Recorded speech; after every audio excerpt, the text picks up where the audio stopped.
Igapäevane askeldamine Mustamäe linnaosa vanemana on Kalle Mihkelsil juba töörutiin. Kõik laabub ja paljud tema töökaaslasedki ei tea ja polegi põhjust sellele erilist tähelepanu pöörata, et Kalle Mihkelsil on teise astme diabeet. Oli vist 98 aasta, ma usun. Ma läksin arsti juurde lihtsalt mingi väikese veaga ja mul oli tuttav tohter, vana kooliõde, ja ütles, et teeme sulle natuke suuremad uuringud. Ja võttis vereproovi, et teeme vereuuringud ka, et vaatame, kuidas sul on, et nagu kaalu ka palju, et mis ja kuidas. Ja nädala pärast pidid tulema tulemused ja järgmisel hommikul ta mulle helistas, ütles kohe minu juurde. Ja suhkur oli siis 16. Normaalne on kuskil 5,5, 6,5, 5,5 ringis, eks. Ja siis soovitas ta mulle kohe ka üht arsti, kes tegeles puhtalt ainult suhkruhaigusega, väga tuntud spetsialist Jaanus Kerge. Tema juurde ma läksin ja siis hakati mind kohe ravima. Tegelikult ma sain selle suhkru enam-vähem normi kusagil nädala ajaga. Aga siis hakkasin saama tablettravi ja loomulikult siis soovitati tervislikke eluviise või nii tervislikke kui võimalik on. Mis see sinu jaoks muutis sinu elus? No ikka palju muutis, ausalt öeldes, ega see esimene šokk on ikka päris kõva, kui sa tead, et sul on haigus, millest sa mitte kunagi terveks ei saa. Samas, see on haigus ja ma üldse ei imestan, et miks paljud inimesed nagu varjavad, et mul on suhkruhaigus, mul on diabeet. Sellepärast, et me ju alati ütleme, mul pea valutab või ma olin gripis, mis seal vahet on, haigus, eks ju. Ja nüüd, kui ma seda haigust olen nüüd põdenud juba ligi 10 aastat, siis võin ma ka öelda, et ma olen väga paljude kohtunud inimeste, kellel on sama mure. Ja kuna kirjutati ka ajalehes, ma täiesti rahulikult ütlesin, et jah, ma olen diabeetik, siis paljud tulevad tänaval juurde, kes on ka diabeetikud ja küsivad, et kuidas läheb ja mida võtad ja mida teed ja nende hulgas on palju tuntud poliitikuid ja üldse tuntud inimesi, kellel see haigus on ja kes sellega suurepäraselt elavad. Suhkruhaigete arvu hinnatakse maailmas 100 miljonile. Diabeet läheb inimkonnale aastas maksma 2,9 triljonit krooni ning need kulud kasvavad. Endokrinoloog dr. Marju Past võtab Eesti diabeedikeskuses iga päev vastu kuni 20 inimest arvatava diagnoosiga diabeet, mida on küllaltki raske diagnoosida. Tavaliselt tekivad tal kaebused. Esimese tüübi diabeedi puhul need kaebused on ägedamad ja haigus leitakse kiiremini, aga põhiprobleemiks ongi teise tüübi diabeet, mis areneb väga aeglaselt ja seal on probleem selles, et haiged aastaid ei tea, et neil on veresuhkruga probleeme. Enesetunne võib minna pisut halvemaks, võib tunda ennast väsinuna, võib olla suukuivust, võivad olla ka mingisugused viirushaigused sagedasemad kui tavapäraselt. Ja veel selliseid pisikaebusi, mida tihtipeale elustressi ja muude probleemidega väga kergesti võidakse seostada. Ja siis leitakse kõrgenenud veresuhkur, kui juba tegelikult veresuhkur on olnud aastaid kõrgem. Kuidas esimese diabeedi tüüpi ära tunda? Esimese tüübi diabeedi puhul on kaebused ägedad. Patsiendil tekib joogijanu, suurenenud uriinieritus ja need kaebused on väga vaevarikkad, juhtub, et haige tihtipeale joob lausa liitreid ja liitreid vett päevas. Samuti sellega kaasneb ka kaalulangus ja tugev jõuetus. Ja need sümptomid arenevad suhteliselt kiiresti. Ja selle tõttu on selle haigustüübi äratundmine tunduvalt lihtsam kui siis teise tüübi diabeedi puhul, mille puhul kaebused arenevad aeglaselt, sest see veresuhkru tõus on ka aeglasem. Kuidas diabeeti ravitakse? Diabeediravi on väga mitmepalgeline. Kui me siin alguses rääkisime insuliinsõltuvast diabeedist, siis selle puhul on ravi insuliiniga. Aga sinna juurde lisandub lisaks veel toitumisharjumuste muutumine ja tihti ka liikumise harjumuste muutumine. Teise tüübi diabeedi puhul on asi pisut keerulisem, kuna sõltuvalt veresuhkru tasemest osad haiged saavad hakkama ainult toidu reguleerimisega ja liikumisharjumuste muutmisega. teised aga vajavad siis ravimeid, kas siis vajavad tablettravimeid või siis tablettravimeid kombineeritakse insuliiniga või siis juba ainult insuliinravi. Inimene on ju nõrk ja kui ma algul väga täpselt hoidsin kuni sinnamaale välja, et ütleme, kui oli näiteks, võtsin sööklas suppi ja supi peale oli pandud siis hapukoore niisugune pisikene täpikene, siis ma riisusin selle ära ja panin teise taldriku peale kõrvale ära. Nüüd ma ikka jätan selle hapukoore alles, söön selle ära ja mida aasta edasi, eks sa muidugi inimene läheb lõdvemaks, tegelikult algul oli see meeletu hoidmine ja just hoidsin ikkagi eelkõige sellepärast, et mitte hakata insuliini tarvitama. Võt see on see hirm millegipärast, et kui ma nüüd pean süstima hakkama, sealt pole tagasiteed ja kogu aeg on selline tunne, et nii kaua, kui ma ei süsti, nii kaua võin ma terveks saada või ühesõnaga võin ennast dieetidega hoida või sportimise või muu ja muuga. Aga paraku on ju see nii, et tegelikult sellest haigusest terveks ei saa ja seda peab endale tunnistama. Ainult sellega tuleb nii elada, et sa elad nagu kõik tavalised inimesed. Mina pean ütlema, et mina küll ei saa aru, et ma olen haige. No ma ei tunne seda mitte kusagil. Ja ometi sa süstid ennast praegu? Hakkasin jah novembris ja ega see doktor Marju Past ja tema kolleegid natukene ikka mind veensid päris pikalt, kuni ma siis seal samas esimese süsti ära tegin. Eks see süst ole ju ka üks rohi ja ega süstimine ise ei ole mingi probleem. Seda, et ennast süstida, see ei ole ju valus ega midagi. Aga just see nii-öelda see psüühikavool, et vaat nüüd ma siis alustasin sellega. See on üks etapp nii-öelda ikka halvemuse poole peaks olema, kuigi ma ütlen, tunnen ennast hästi ja probleeme mingeid ei ole, nii et ma süstin üks kord päevas, pluss siis võtan veel tablette, nii et mul on selline kombineeritud ravi. Aga ainukene, mida peab jälgima, et nii-öelda kindlatel aegadel siiski või mingil määral sööd. Seda siis tunned ennast natuke halvemini, kui ütleme hommikul kella 7 ajal sööd ja ei saa enne süüa kui õhtul kell 7. Eesti Diabeedikeskuses Tallinnas on iga päev avatud kabinet neile, kes abi vajavad.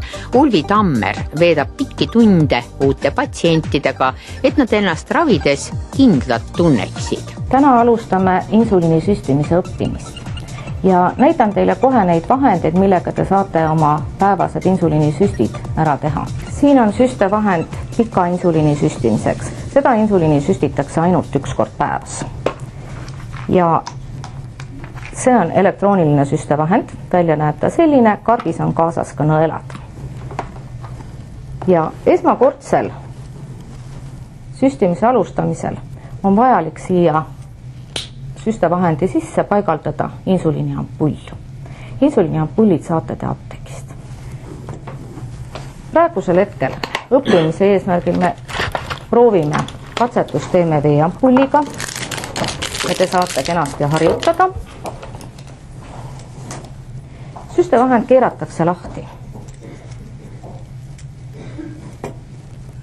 Paigaldatakse insuliiniampull ja uuesti suletakse süstevahend. Siia ülemisse otsa on vaja paigaldada nõel. Nõelal võetakse ära paber pealt, nõelad on ühekordsed. Paigaldame nõela. Nii, kontrollime, et on kinni. Ja süstimist alustatakse alati turvanupu vajutamisest. Nüüd on teil võimalik annustada enda insuliinidoos. Algselt on süstevahendil ees 0,0 ja kui te nüüd esimest korda paigaldasite insuliiniampulli, siis alati tuleb kontrollida, et insuliini nõelast väljub. Ja selle jaoks annustatakse siis, keeratakse nuppu, doseerimisnuppu, keeratakse paar ühikut. Ja nüüd, kui me siis hoiame süstevahendit püsti, võtame ära nõela kaitse ja vajutades siia doseerimisnupule tuleb insuliin. See tähendab seda, et nõel laseb insuliini läbi, te saate oma süstimisprotseduuri alustada. Nüüd, kui tavasituatsioonis teil on süst tehtud, siis tuleb nõel peale igat süsti eemaldada. Aga praegusel juhul oli see selline kontrollimine ja selle jaoks nüüd, et oma süsti saaksite teha, te uuesti vajutate siia kontrollnupule, doseerimisnupp hüppab välja süstevahendi seest, te keerate peale, vastava annuse ühikuid. Praegusel hetkel on teil määratud 16 ühikut insuliini õhtuseks süstiks. Kindlasti peaks lugema läbi selle süstimise raamatu, sellepärast, et siin on sellised põhitõed süstimise kohta nüüd kirja pandud, kuidas diabeetikute süstimine välja näeb. Ja kui nüüd te olete selle süsti ära teinud, te olete vajutanud selle nupu alla, soovitame hoida peo sees, et te saate pöidlaga vajutada, süstal on kindlalt fikseeritud ja teete selle süsti.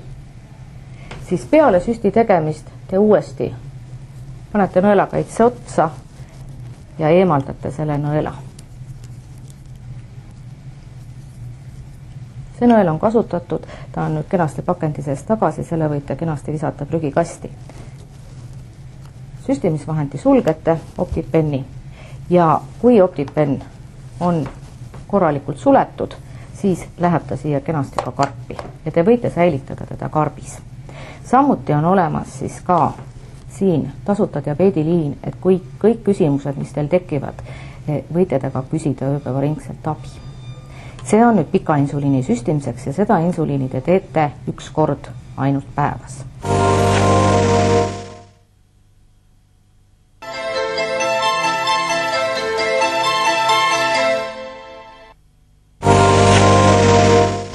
Jätkub saade Teie terviseks ja me räägime diabeedist, haigusest, millest esimesed kirjalikud teated pärinevad juba 2000 aasta tagusest ajast.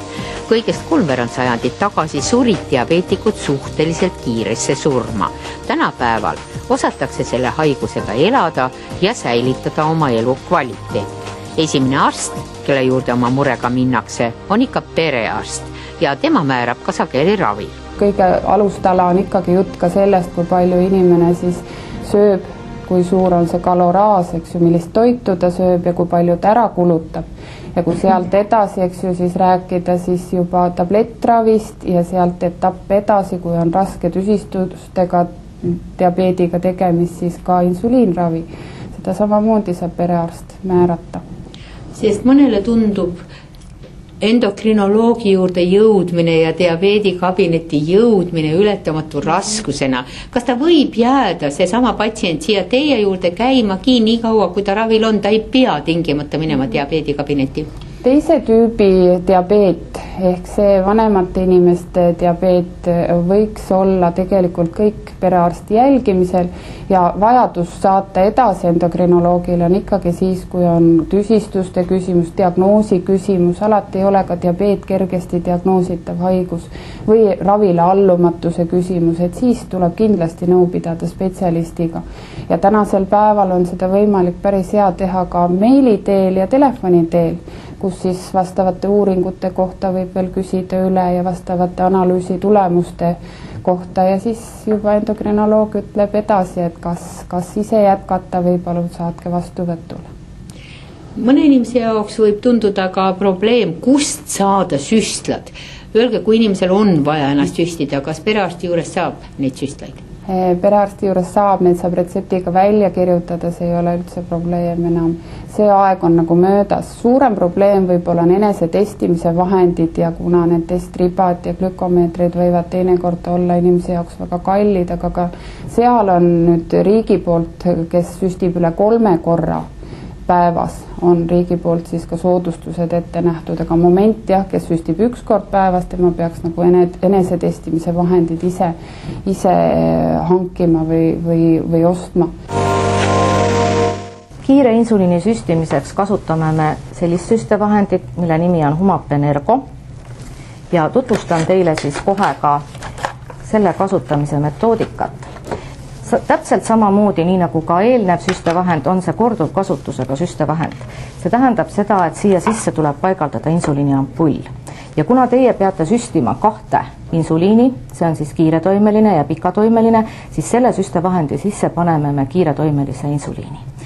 Ja see paigaldamine on nüüd veidikese erinev võrreldes siis OptiPen Proga, kuid põhimõtteliselt see süstimise tehnika ja kõik on täpselt samamoodi ja nagu ma eelnevalt juba ütlesin teile, et kiiret insuliini me soovitame süstida siis kõhu naha alusesse piirkonda. Nüüd on selle insuliiniga on siis nii, et seda tuleb süstida 3 korda päevas, kui te sööte 3 korda päevas. Tavaliselt on see inimesele siis hommikusöök, lõunasöök, õhtusöök ja enne seda vahetult te teete süsti. Määrate annuse, võtate nahavoldi ja nahavoldi sisse. Võime ka näidata nuku peal seda, et võtame nahavoldi ja nahavoldi sisse süstime. Nõelu on erineva pikkusega, on olemas 8 mm nõelad, 6 mm ja 5 mm nõelad. Täiskasvanud inimesel on 8 mm nõel täiesti sobiv ja see, et ta nüüd on sutsukese pikem, see ei tähenda seda, et see oleks ebameeldivam või valus. Nõel on väga peenikene ja ta tõesti haiget ei tee. Õigesti on teinud need diabeetikud, kes on oma ravi alustanud. Kui palju on aga neid inimesi, kes on lükanud arsti juurde minekut ikka edasi ja ühel päeval on nad juba silmitsi diabeedi tüsistustega. Kõrge veresuhkur kahjustab erinevaid organeid ja põhilisteks kahjustuskohtadeks on silmapõhjad, kus kahjustuvad veresooned ja sellega seoses halvematel juhtudel võib isegi tekkida pimedus. Teine tõsine koht, mis kahjustatakse, on neerud. Kahjustuvad samamoodi neeru väikesed veresooned ja sellega seoses võib areneda neerupuudulikkus ja vajadus siirata uus neer. Ja kolmas tõsisem koht on närvisüsteem. Kahjustuvad just jalgade närvid ja sellega seoses jällegi on probleem jalahaavandite tekkes, jalatundehäiretes, tekivad ka jalgade verevarustuse häired, raskesti paranevad haavad ja seal me võime jõuda jalgade amputatsioonini. Nii et kui nüüd need kõik kokku panna, siis on väga tõsine prognoos, kui me ei hooli oma veresuhkrust. Lisaks veel kõrge veresuhkur tõstab riski haigestuda südame-veresoonkonna haigustesse 3-4 korda ja ajuvereringe häiretesse. See tähendab seda, et ajuinsuldid ja südameinfarktid on diabeetikutel tunduvalt sagedasemad kui tavainimestel. Kuidas diabeeti haigestumist ära hoida? Kuna teise tüübi diabeet eriti on selline heaolu haigus ja üks riskifaktor on liigne kehakaal, vähene liikumine, siis esimene asi, mida me saame iseenda jaoks on ära teha, on see, et me püüame normaalselt tervislikult toituda ja juba lastes harjutada liikumisharjumusi. Diabeetikutel on väga oluline jälgida oma igapäevast toidulauda ja selle jaoks, et õpetada inimesi õieti sööma, me kasutame kõikvõimalikke abivahendeid, kus on näidatud siis ära, kuidas arvestatakse süsivesikuid. Ja olulise tähtsusega on kindlasti see, et inimesed suudaksid eristada, millised toiduained sisaldavad süsivesikuid, millised tõstavad veresuhkrut ja näiteks kindlasti on üks suur erinevus on see puu- ja köögiviljade vahel. Puuviljad, neid tohib süüa, neid peab sööma, kuid kindlasti diabeetik peab arvestama puuviljade kogust ja millal ta neid süüa võib, kuid köögiviljad on siis sellised toiduained, mida tohib kasutada rohkelt, välja arvatud kartul, sest kartul on tärklise rikas. Kuid porgandid, petersell, paprikad, tomatid, kõik võimalikud köögiviljad on diabeetikutele väga soovitavad. Tavalist suhkrut me soovitame kasutada piiratud kogustes ja teatud diabeetikud kindlasti ei tohiks oma toitu magustada suhkruga, aga on olemas teised võimalused ja kindlasti ei pea diabeetik magusast loobuma, vaid ta võib kasutada kunstlikke magustusaineid. Vahendeid, mida diabeedi haige oma raviks pidevalt vajab, on suhteliselt palju. Tänapäeva haige kannab neid kaasas mugavas kotikeses, et nad oleksid alati käepärast võtta. Ma tõstan välja need asjad, et te näeksite, mida see kotikene sisaldab. Siin on päris palju materjali. Ääretult oluline on see, et te ikkagi teostaksite veresuhkru kontrolli igapäevaselt. Ja praegusel hetkel, kui see insuliinravi on alustatud, siis on kindlasti vaja seda veresuhkrut mõõta mitu korda päevas. Aparaat on ilusti paigaldatud siia vutlari sisse. See on siis augu tegemiseks. Ja nimetame teda siis autoletiks. On ta selline kena väike instrument. Ja selle instrumenti sisse käivad siis nõelad. Täpselt samamoodi, need nõelakesed või lantsetid on ühekordsed. ja kui me paigaldame siia nõela, siis see ülemine liblikakujuline osa võetakse ära, see on esialgselt nõela kaitse lihtsalt. Nii. Ja nüüd paneme tagasi selle otsiku. Sellel lansetil on võimalik siis reguleerida ka augu sügavust ja tavaliselt naisterahvastele oleks soovitav number 2, number 1. See sõltub loomulikult naha paksusest, kuidas on inimesel näpu otsas. Ja toimub ta siis automaatika põhimõttel, et autolansett pinnastatakse ja kui te paigaldate ta nüüd endale vastu näppu ja vajutate siia hallile nupule, siis ta teeb automaatselt teile näpu sisse augu. Ja pisikene veretilk tuleb näpu otsa, seda on vaja siis veresuhkru mõõtmiseks. Lubage oma käsi, et näitame siis esimese veresuhkru mõõtmise ja te saate juba edaspidi seda kodus ise käepäraselt teha. Paigaldame glükomeetri sisse testriba ja selle jaoks on glükomeetri sees väike avavus. Esimesel korral tuleb siia ette koodinumber, kalibreerimisnumber. Glükomeeter kalibreerib ennast ise automaatselt, seda ei ole vaja eraldi protseduurina teha. Nii et ainult teil on vaja paigaldada testriba. Sellele järgnevalt pinnastate augustaja ja soovitame siis kasutada kas salvrätikut, tualettpaberit, sest esimene veretilk kindlasti tuleb eemaldada.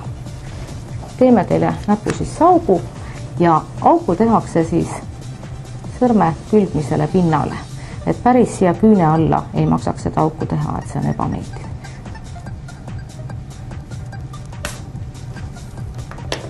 Ei olnud valus.